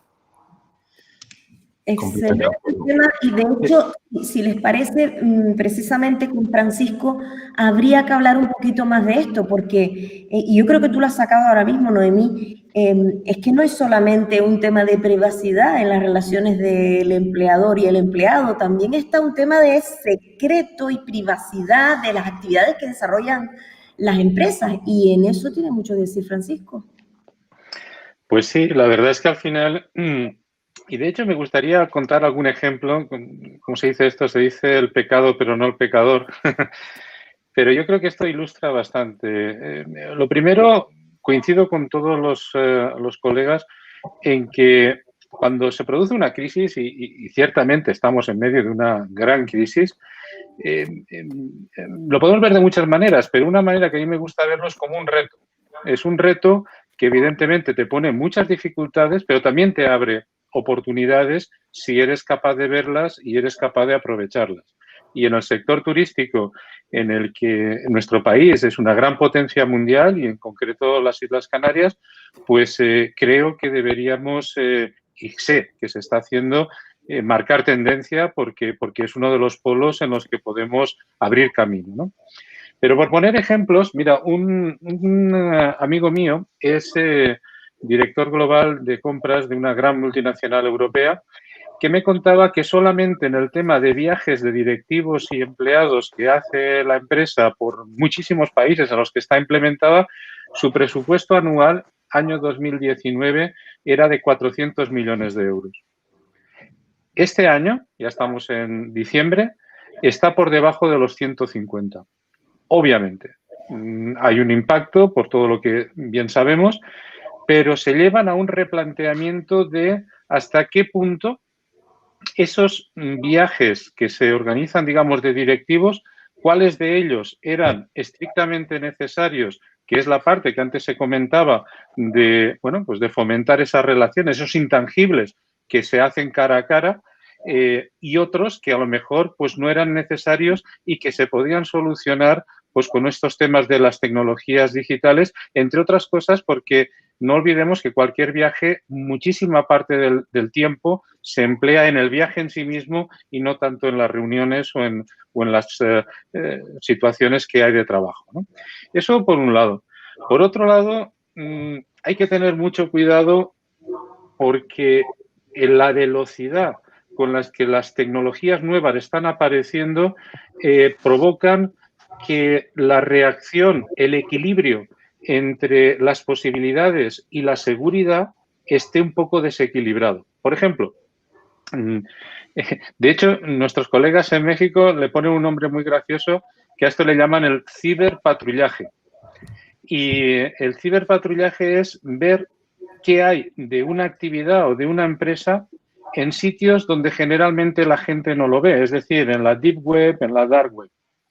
Y en este tipo de temas es muy curioso porque hacemos análisis de grandes empresas en que en ese mare magnum, que es como un iceberg, es más del 80%. Lo que vemos en cosas normales, en Google, en este tipo de cosas, no representan, no más allá del 20% de lo que se maneja por ahí. El 80% y más está por debajo de esa superficie. En esto estamos denominando la dark web o la deep web. Pues empleados descontentos, correos y accesos a las empresas que se compran y se venden en este tipo de entornos y que pueden permitir en un momento tener acceso a los datos y a la información. Y hablo de muchas cosas, no solo de temas privados, sino incluso hablo de temas empresariales. Cuando uno tiene un know-how que le permite tener un diferencial con respecto a la competencia y le ha costado años de inversión, de saber, etcétera, etcétera, y que llegue alguien y que de repente, con perdón de la expresión, se lo virle, pues te queda una cara un poco de madre mía, ¿no? Pues este tipo de cosas hay que realizar un énfasis en ellas, tanto a nivel privado, lo que hemos estado hablando, de hecho, en el mundillo tiene un nombre esto, se le llama, pues uno de los puntos de acceso principales que hay hoy en día y que muchas veces es más potente que un propio ordenador, es nuestro smartphone, nuestro móvil. Y, sin embargo, muy pocos tienen conciencia de la protección de este punto de entrada. Eso se le denomina en el mundillo, en inglés le dicen el bring your own device risk, es decir, que el tema de que en tu propio smartphone estás compaginando al mismo tiempo parte de tu vida privada y parte de tu vida profesional. Y lo que haces en tu vida privada, un hacker te puede entrar a la parte profesional a partir de tu entrada a la empresa y a partir de eso, pues, anchas Castilla, ¿no? Entonces, todo ese tipo de cosas hay que ir en paralelo. Nosotros, de hecho, colaboramos con INCIBE y formamos parte de esta red, pues, para ayudar a esas políticas de planes directores de seguridad y de concienciación, porque en general el elemento generalmente más débil de esta cadena de seguridad no son los programas informáticos, no son la infraestructura de red. La mayoría de los problemas suelen suceder en las personas. Y no es voluntariamente, sino muchas veces es de una manera inconsciente o ingenua, sin quererlo hacer, pero que se aprovecha gente pues para entrar a través de ahí. Bien, creo que Pablo quería decir algo también al respecto. No, sobre todo quería preguntarle a Francisco si teníais algún dato sobre el incremento de la realización de planes de ciberseguridad. Como decía, si colaborabais con INCIBE, pero claro, al final es una de las carencias que yo creo que tienen, sobre todo las pymes en España, ¿no? Y además que también lo podríamos vincular con los temas que controla mucho Noemí, de la protección de datos, como esa falla en la ciberseguridad muchas veces al final lo que deriva es en la obtención de datos personales de terceros, que es uno de los mayores problemas. Entonces, no sé si en estos meses se ha producido un incremento de la realización de planes de ciberseguridad, más que la realización, la implantación, o no, o si hay algún dato, vamos, curiosidad. Sí, si quieres te doy un par de datos muy rápidos. Yo vengo colaborando, vamos, la empresa y demás, llevamos colaborando. De hecho, hemos hecho cursos precisamente. Claro, si tú tienes una gran empresa, tienes unos medios que eso lo puedes incorporar dentro del proceso, vamos a llamarle incluso de propia cultura de la empresa, ¿no? Pero claro, cuando estamos hablando de un país como es España, de pymes, pues esto es mucho más complejo, ¿no? Porque no tenemos los recursos y como pyme, pues es muy difícil que de repente tú tengas un departamento de seguridad. Bueno, pero es que si empezamos a tener 4 departamentos, ya tengo más departamentos que personas, ¿no? Entonces, sin embargo, ya desde hace, yo te diría que como 2 años, llevamos haciendo, en concreto en las Islas Canarias, programas de concienciación, pues sobre todo en cadenas hoteleras. No necesariamente grandes, sino grupos que forman una serie de conjunto de hoteles que, bueno, pues desde a nivel del personal hasta a nivel directivo, pues ver esas capas, ¿no? Esas capas concéntricas, pues para poder generar una concienciación que al final ayude a potenciar este tipo de temas. Y, por supuesto, se generan, digamos, protocolos que se pueden compartir y que realmente, pues, este tipo de cursos y de formación, pues se puede hacer de una manera coordinada y sin que supongan, evidentemente, un esfuerzo ni económico ni de infraestructura significativo para estas pymes que, de hecho, no tienen por qué tener. Muy bien, Noemí, tú querías decir algo, ¿verdad? Bueno, o sea, yo un poco por complementar, que los compañeros lo han explicado perfectamente. O sea, desde el punto de vista de lo que es la seguridad, indicaros que la legislación española, de hecho, lo estaba ahora consultando exactamente, el artículo 20 de este nuevo Real Decreto 20-2018 establece la posibilidad, en el marco de las facultades de control de la organización empresarial, incluso también a nivel del sector público, de establecer pues las instrucciones de seguridad que deben cumplir los teletrabajadores en el ámbito empresarial o del sector público. Porque como bien comentaba Fernando, ha habido un incremento tremendo en todo lo que son campañas vinculadas, por ejemplo, con phishing y demás, asociados con el tema de teletrabajo, que están de alguna manera dando al traste no solamente con el acceso a la información personal protegida en las organizaciones, sino también en el ámbito de los secretos comerciales, de los secretos empresariales, que si no lo sabéis, ahora mismo tiene otra nueva regulación en España derivada de una directiva europea que de alguna manera lo que hace es proteger específicamente toda esa información empresarial que no tenía el carácter de obra, que no era protegible por un tema de propiedad intelectual industrial, pero sí que es know-how empresarial importante y protegible dentro de una organización. Entonces, todo lo que tiene que ver con el tema de las plataformas de teletrabajo, como indicaba al principio, no solamente es un tema de índole laboral, es que es un tema de índole que afecta a los clientes, a nuestros colaboradores, si compartimos documentos protegidos, sujetos, por ejemplo, a acuerdos de confidencialidad, o que forman parte de este know-how empresarial que les comentaba anteriormente. Y esto es un tema que ha aumentado tantísimo precisamente como consecuencia de la pandemia, el espionaje industrial, el atacar cuentas de directivos de compañías que en estos momentos, bueno, pues más allá de los datos de carácter personal que sinceramente y francamente han perdido muchas veces su valor porque se venden a precio de rebajas absolutas en la deep web, o sea, millones de datos por 1.000 euros, es decir, es algo que ya nuestros datos, el valor que tienen, lamentablemente, aunque pensemos que es mucho, es muy poco, ahora valen más otras cosas, con lo cual todo este refuerzo es importante y es muy importante que las empresas cuenten con políticas de seguridad enfocadas a los riesgos que se detectan en cada momento. Es lo que dice la norma. Y en ese sentido, la nueva normativa, además de trabajo a distancia, de teletrabajo, establece que las compañías vienen abocadas, o las empresas, o el sector público en general, a dictar políticas de seguridad coherentes con los riesgos y a partir de ahí comunicarlas e informarlas, porque uno de los temas también importantes es que podemos tener unas políticas de seguridad monísimas, preciosas, que queden súper bien enmarcadas en un documento, pero si no somos capaces de transmitirlas con transparencia, claridad y sencillez a la gente, a nuestra gente, en nuestras organizaciones, a nuestros trabajadores y a las personas que de alguna manera colaboran con nosotros, no sirve absolutamente de nada. Y como bien decía Francisco, la principal fuente de ataque a las compañías vienen, pues desgraciadamente, por el ámbito personal y no es muchas veces porque quieran las personas o los trabajadores, sino por falta muchas veces de esos medios informativos o formativos que son fundamentales. Habéis comentado el INCIBE, ya termino, porque estoy aquí agotando, pero es que es un tema que además me apasiona mucho y creo que hay muchos recursos gratuitos de los que pueden disponer las empresas. El INCIBE, por ejemplo, tiene muchos elementos, tienen incluso un kit, se le llama un kit de ciberconcienciación, un kit de concienciación. Esto es como, y no por hacer promoción, pero es como Telecinco, 12 meses, 12 causas. Todos los meses tenemos un tema.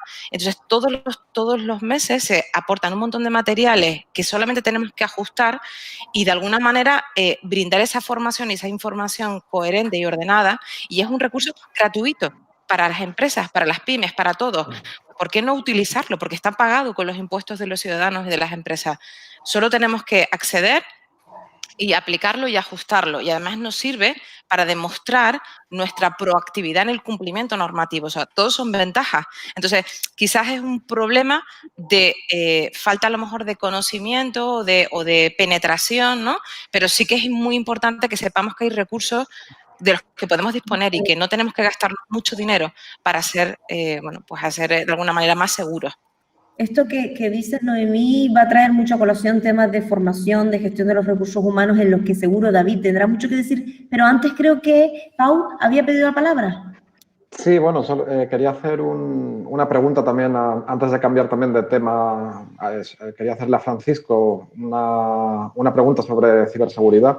Y es que es verdad que en España, en materia de ciberseguridad, yo creo que tenemos muchísimas fortalezas. Como bien decía Noemí, tenemos una normativa y una legislación vigente que es muy detallada y una industria de servicios que es muy buena. Pero yo creo que tenemos una debilidad importante. No producimos tecnología y tenemos muchísimas carencias de personal experto en ciberseguridad. Entonces, no sé cómo podemos potenciar esto y a qué se debe esta carencia de este tipo de profesionales también en el sector. Y yo creo que se asemeja bastante a la fuga de cerebros científicos en otros ámbitos. Estamos viendo que se van a otros países porque tienen pocas oportunidades aquí en España. Entonces, mi pregunta iba un poquito por ahí. Gracias. Pues fuera por alusiones, ¿no? ¿Cómo se dice generalmente? Me alegro que me hagas esta pregunta porque realmente es así. Primer punto, cuando hablamos de ciberseguridad como formación, o sea, no hablo de usuarios, sino de gente que se dedica al sector, una parte muy relacionada es la parte, evidentemente, de ingeniería y de matemáticas, ¿vale? En España tenemos grandes formadores de esto. No, digamos, agrupados, sino la base. Lo que sí que se echa en falta, aunque en los últimos tiempos esto está cambiando, es el focalizar en dar, digamos, una salida más o menos estandarizada y coordinada. Hay esfuerzos, ha habido universidades que están promoviendo este tipo de formación concreta, o sea, es agrupar muchas veces asignaturas o conocimientos que ya están ahí y ponerlos, empaquetarlos y ponerles una etiqueta, ¿no? Y eso yo creo que es, además, la labor de la universidad como centro independiente, como aglutinador, como un foro en el que pueden acudir gente de distintas áreas para, digamos, fomentar este tipo de situación y de conocimiento, yo creo que es fundamental. Dicho eso, pues por ejemplo, os pongo un ejemplo, ya hemos hablado del INCIBE. La Guardia Civil en temas de ciberseguridad es considerada y muy respetada a nivel mundial. Y los profesionales que tiene son extraordinarios. Sí que es verdad que muchas veces los profesionales o la gente que está preparada en España, si nos fijamos en el tipo de empresas que tenemos en España, no hay unas grandes empresas dedicadas a esto que puedan dar vía a esta carrera profesional y muchas veces se tienen que ir fuera. Hay sitios, hay polos a nivel mundial, como pueda ser Israel, como pueda ser Estados Unidos u otros en este ámbito, y ya se están empezando a cerrar acuerdos entre, por ejemplo, la Universidad de Tel Aviv y ciertas universidades españolas para intercambio de conocimientos de profesores y de alumnos que puedan generar un proceso curricular pues mucho más potente o mucho más interesante. Creo que en este ámbito, dada nuestra capacidad de base en cuanto a conocimientos matemáticos e ingenieriles, tenemos una grandísima oportunidad para formar y catalizar este tipo de actividades y que España fuera, junto con otras cosas, pero en esta concreto, un polo de desarrollo a nivel, ya no diría europeo, sino mundial. Y depende de nosotros que seamos capaces de poderlo establecer. Las bases están, el desarrollo no, pero se puede. Excelente. Yo creo que es un tema en el que seguro que hay más que hablar. David, ¿podrías un poco darle ese barniz de formación, información, gestión de los recursos humanos? Mira, entronco un poco con lo que ha sido el discurso de Francisco, con la pregunta que le ha hecho Pau y también con la legislación que decía Noemí, para resumirlo como en 3 puntos, ¿no? Fíjate, yo justo hoy, yo soy de Valencia, pero estoy en Barcelona porque estoy trabajando con una nueva startup que es una startup muy poco al uso porque empieza ya con una ronda de financiación bastante alta y son personas que han estado trabajando en empresas como Zora, como Yahoo, como Google en Silicon Valley y han decidido volver a España para emprender de nuevo. Son gente que emprendió, que se convirtió en inversora y que ahora ha vuelto a emprender. Y toda la gente que está detrás mío en la oficina son personas de un altísimo nivel a nivel técnico que obviamente cobran un salario adecuado al hecho de que en su sitio hay paro cero. Las empresas se quitan unos a otros a este tipo de profesionales, ¿no? Entonces, más allá de esa situación que yo sí que la estoy viviendo, hay una parte que tiene que ver con esta empresa que se llama Simpler, que tiene mucho que ver también con el nomadismo digital. Va a ser la primera plataforma a nivel mundial que genere lo que se llama una economía a demanda o, como se diría en Estados Unidos, as a service. Es decir, que si tú eres un nómada digital que se va 3 meses a Fuerteventura y alquilas una casa en lugar de estar en un hotel, por ejemplo, lo que puedes hacer es con un clic dar de alta la luz y con un clic darla de baja cuando te vayas, o con un clic que te traigan los muebles y con un clic darla de baja. Con el wifi pasa lo mismo, etcétera. Quiero decir, vamos hacia un mundo de servicios a la carta porque ni todo el mundo estará todo el rato en el mismo sitio, ni todo el mundo necesitará comprar o podrá comprar. Después de los EREs habrá mucha gente que se encuentre con que le sale un trabajo remunerado por 1 o 2 meses, que para ese trabajo necesita, pongamos por ejemplo un diseñador gráfico, un portátil de alto nivel, que no puede comprar en ese momento, pero no puede renunciar a ese trabajo. Pues seguramente nos vayamos a este tipo de plataformas en las que tú por esos 2 meses puedas obtener, como si fuera en un préstamo, este tipo de ordenadores. Eso te genere el empleo y te genere el dinero para que luego, en un momento determinado, tengas esa opción, ¿no? Iba por ahí el tema de la tecnología para cerrar un poco el círculo de lo que ellos decían. Por lo que decía Noemí del tema de la legislación, y creo que por aquí viene también, hay una parte de formación, pero no solo para la gente que tiene que teletrabajar, sino para la gente que ha puesto en marcha la legislación del teletrabajo. Yo no suelo generalizar y mucho menos lo hago con la clase política porque tengo muchos amigos que están dentro de esta profesión y conozco cuáles son las circunstancias de cada persona, pero pienso que ha habido un error de base muy grande en la ley de teletrabajo, que es que quien la ha dictado y quien la ha negociado son gente que nunca ha teletrabajado. Con lo cual, no son capaces, por una parte, de detectar claramente cuál es la necesidad real de las personas, pero además, con lo que decía Noemí de la comunicación, hay una segunda pata. Si tú nunca has teletrabajado y no sabes cuáles son los tips reales, es muy difícil que puedas comunicarle a la gente de manera sencilla cómo acceder a esa legislación y cómo aprovecharse en su favor de ella.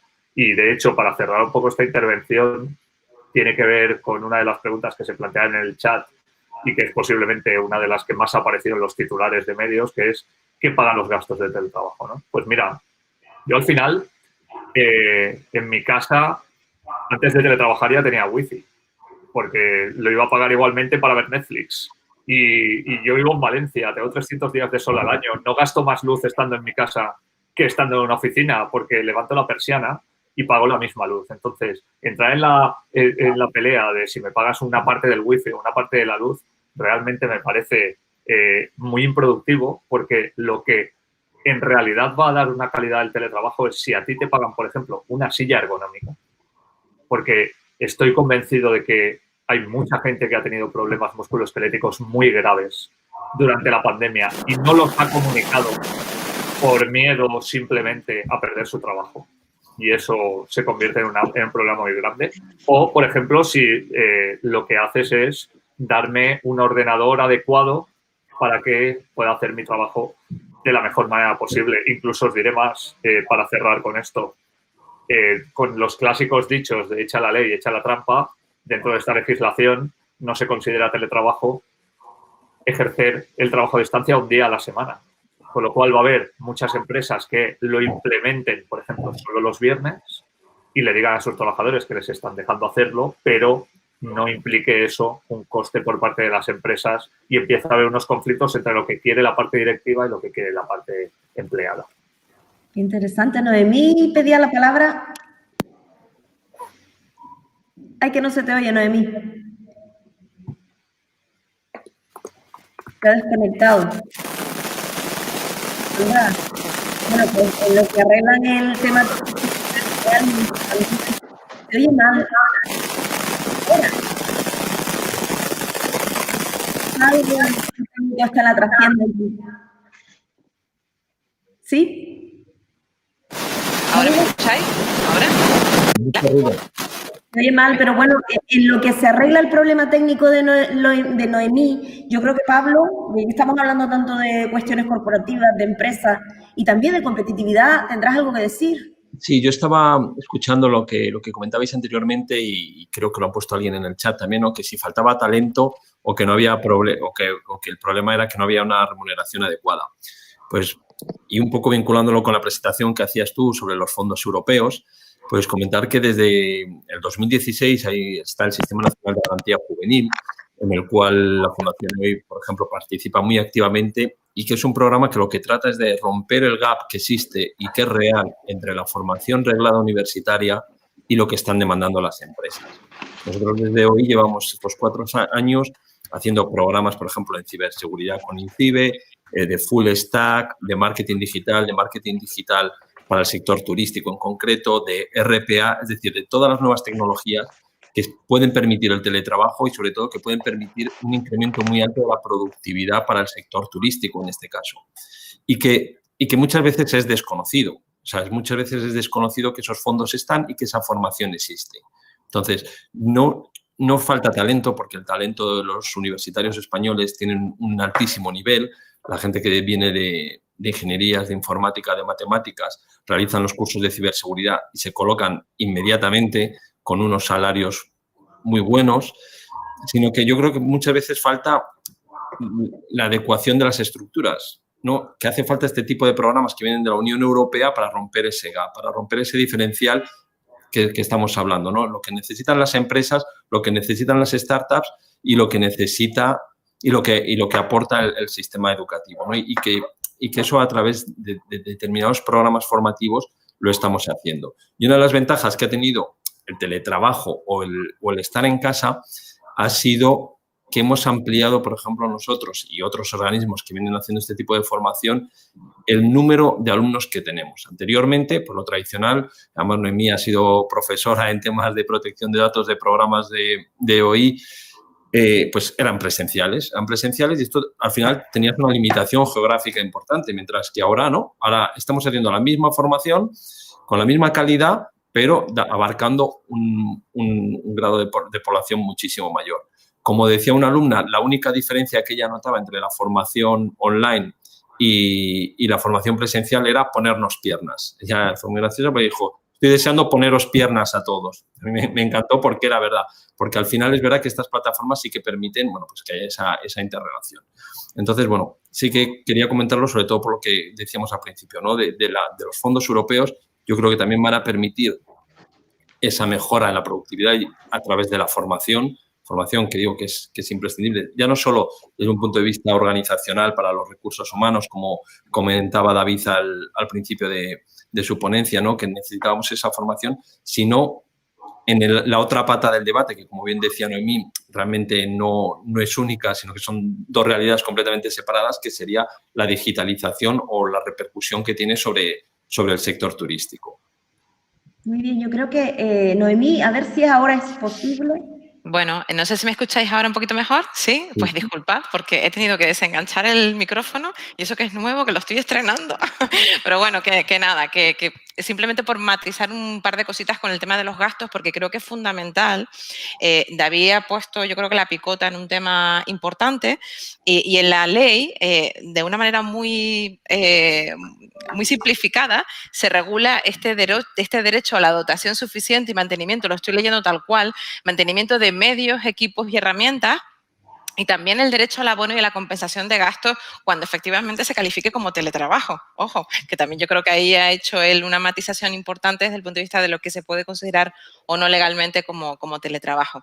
Esto conecta también a su vez con el tema de los dispositivos digitales privados, Bring Your Own Device que comentaba también Francisco, que también pues incorpora un montón de disyuntivas de hoy, ¿qué me vas a pagar, ¿no? El tanto porcentual del uso de mi dispositivo, cuáles son las políticas de seguridad que voy a tener que aplicar en un dispositivo personal, ese derecho a la intimidad, ¿no?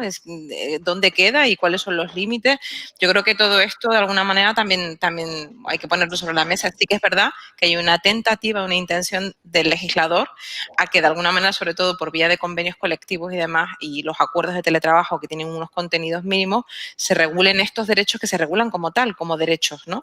Y eso se suma, como decía, también al derecho a la intimidad y el derecho también a la desconexión digital, porque si yo tengo mi propio dispositivo aquí, ¿esto qué es, no? Siempre estoy a disposición. O sea que yo creo que todos estos son retos que, bueno, están ahí esbozados, pero que se tendrán que materializar por la vía práctica. Y nada, simplemente comentaros estos dos datos vinculados con estos derechos que sí se recogen en la ley, pero no se regulan convenientemente y de forma profusa. Pau quería decir algo, pero ya vamos casi que llegando a fin y hay una pregunta en el tintero. Pau, si puede ser en cortito. Vale. Sí, bueno, yo quería lanzar también otra pregunta a Pablo, ahora que estaba hablando, porque yo fui anotando alguna pregunta porque me parece interesante conocer un poquito también en el campo que trabaja cada uno de los ponentes. Y bueno, para ser breve, la pregunta realmente era si habría que reeducar de nuevo a la población en materia de autoformación para que aprendan a estudiar desde casa y qué tips puede dar para mantener la atención en esa teleformación. Por ejemplo, yo, aparte de mi trabajo, yo trabajo en la UNED, estudio en la UNED. Es muy complicado el estudio a distancia cuando no tienes un contacto directo con un tutor o una tutora. Entonces, esos tips, no sé si hay alguna fórmula para Mira, que... Bueno. No lo sé. Yo creo que esto es la fórmula de Coca-Cola. Pero nosotros, por ejemplo, lo que hemos hecho es tratar de llevar la presencialidad a una aula virtual. Es decir, al final, tradicionalmente la formación online se veía como MOOCs, con unos tutoriales, con un debate a través de un foro en el que tú participabas cuando podías. Y es un modelo y tal. Nosotros lo que hemos hecho es hacer una presencia virtual. Es decir, las clases se desarrollan pues como esta mesa alrededor, como esta mesa en la que estamos ahora, con participación continua, con creación de grupos, con debate, con charlas. El profesor, lógicamente, intenta impartir su clase, pero hemos tratado de romper esa frialdad, por ejemplo, que sucede, yo creo, en la UNED o en otros programas formativos que también nosotros hemos desarrollado, ¿no? Y entonces ahí es donde, insistiendo, que falta poner piernas a la gente, y que falta esa parte del networking, que al final en muchos programas es casi igual de importante que el conocimiento técnico, pero sí que, ya os digo, las evaluaciones que hemos hecho son muy satisfactorias. Es verdad que la gente te dice que le ha faltado conocerse personalmente, pero han establecido relaciones y el conocimiento se ha transmitido. Yo creo que ha sido precisamente por eso, ¿no? Por llevar a través de todas estas nuevas plataformas que estamos comentando antes, llevarlo a ese sistema. Es decir, oye, no estás en clase, tú estás en tu casa. Dicho esto, evidentemente se detecta pues, que hay un uso de otras tecnologías, a la vez que estás en clase estás con el móvil, estás con no sé qué, pero bueno, yo creo que eso es un poco centrarnos y a lo mejor reeducarnos.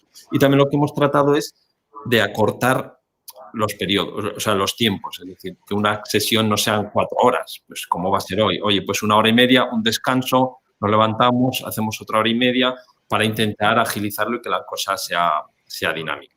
Excelente. Bien, hay una última pregunta que además me toca de cerca como vicerrectora de Empresa, Emprendimiento y Empleo que soy de la Universidad de Las Palmas de Gran Canaria. Uno de los grandes objetivos que he tratado de materializar es cómo retener talento, que tenemos y mucho, y cómo atraer, porque también nos visitan muchísimos Erasmus y que pueden, como no, permanecer en Canarias trabajando en nuestro entorno, ¿no? La pregunta es, ¿falta talento? ¿O hay un problema de remuneración adecuada del talento en nuestro país en todo esto que estamos hablando? Esa es la última pregunta con la que vamos a cerrar. Yo voy a ser muy rápido. Yo creo que no falta talento por una sencilla razón. Tengo muchos amigos y os pongo un ejemplo de cosas que pasan en Valencia que son absolutamente análogas a las que pasan en Canarias. Tengo empresas holandesas que son multinacionales que para fichar a un desarrollador junior necesitan el mismo sueldo que les cuesta a un desarrollador senior en España. Y además, lo que consiguen es no desarraigar a las personas. Creo que si ya teníamos claro que queríamos estar cerca de nuestra gente, después de la pandemia ha ocurrido mucho más y hay gente incluso que ha vuelto a su pueblo cuando vivía en una gran ciudad simplemente por estar cerca de los suyos y tener una vida mejor.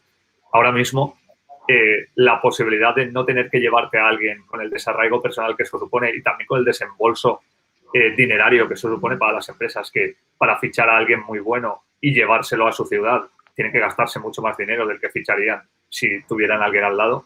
Me parece que es muy evidente porque la mayoría de países europeos y algunos que no son ni siquiera cercanos fichan talento español. Yo creo que no es una falta de talento ni mucho menos, pero es verdad, sobre todo con el tema de desarrolladores, que no es un problema español, es un problema mundial. Hay un déficit enorme de gente de este perfil y en cualquier sitio se los van a ir quitando de las manos los unos a los otros. Esta pregunta la hacía Leocadio Marrero. No sé si alguien más quería comentar algo al respecto. Sí, yo soy breve, soy rápido, para dejar también que el resto pueda opinar. Yo creo que, como bien estaba diciendo David, no falta talento, falta remuneración y falta el atraer empresas potentes también para que tengan sede aquí en España, porque muchas empresas al final acaban yéndose a otros países europeos.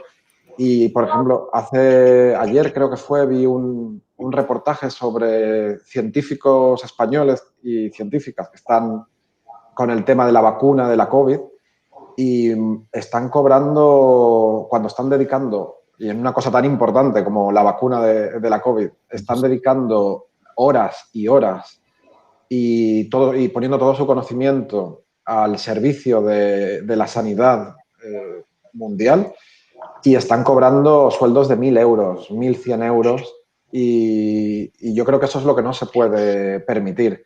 Yo creo que un trabajo que lleva una formación detrás y un trabajo con una responsabilidad tan alta, yo creo que tiene que ser remunerado. Si no, lo que pasa es que al final ese talento no es que falte, sino es que se va a ir de nuestro país y lo perdemos nosotros cuando la formación yo creo que es muy buena en las universidades y tenemos grandísimos profesionales y sobre todo en el mundo sanitario yo creo que es que se rifan a las personas que han estudiado sanidad en España. Leocadio nos insiste precisamente que qué cosa, ¿no? Todas las demás áreas funcionales y los directivos de esas áreas se suelen cobrar sueldos mucho más interesantes que el que cobra el directivo en el área de tecnología de la información. ¿Alguien por aquí, tanto Noemí como ya terminaríamos como Francisco, han pedido la palabra? Francisco, procede tú, sí. No, bueno, yo también muchas gracias, muy resumido. Coincido, talento existe. Yo diría que, a diferencia de otras profesiones o de otros sectores, pongo un ejemplo. Si uno, con perdón, por el ejemplo, es electricista, difícilmente se puede hacer remoto. Tienes que ir al tema físico o una cañería o lo que sea, ¿no? La ventaja que tiene esta parte de la tecnología es que rompe las barreras geográficas. Tú no necesitas estar allá donde en un momento dado es el resultado de tu actividad, no tienes por qué estar físicamente ahí. Entonces, eso es muy importante. ¿Por qué? Porque genera una competitividad que en otros ámbitos no. Y saltas y obligas a que si quieres que alguien, si tú eres talentoso, si quieres que alguien utilice tus recursos, pues los tiene que remunerar. ¿Por qué? Porque si no va a venir otro que no hay ninguna barrera geográfica a priori y se te lleva, ¿no? Se te lleva sin llevarte, o sea, estás en el mismo sitio. Entonces, yo diría que aquí hay dos elementos fundamentales a la hora de potenciar este tema en el ámbito español, ¿no? Uno es cómo motivas y el otro cómo das perspectiva.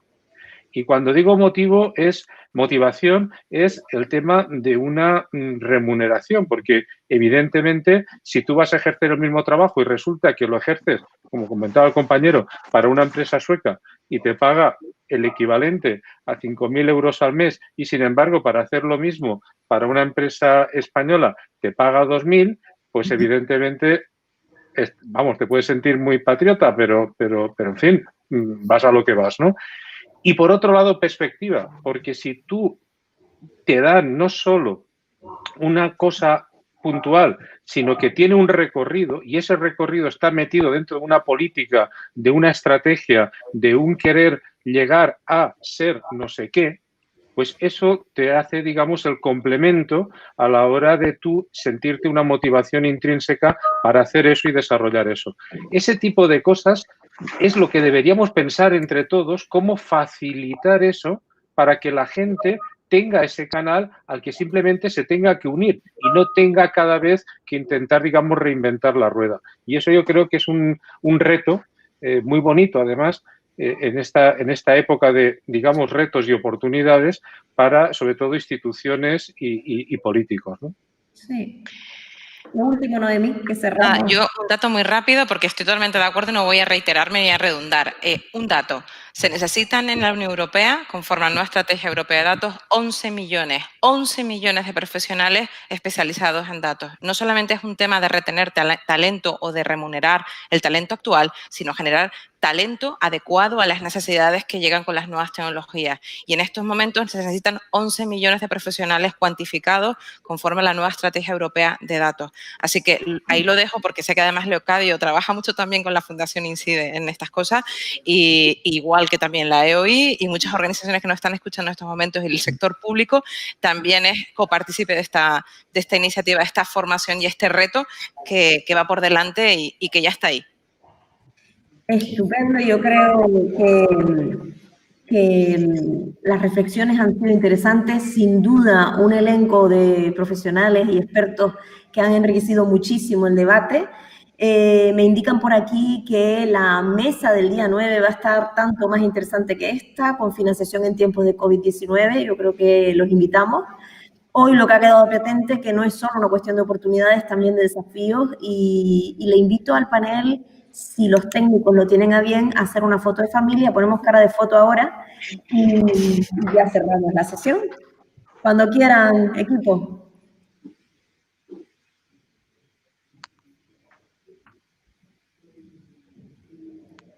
¿Ya?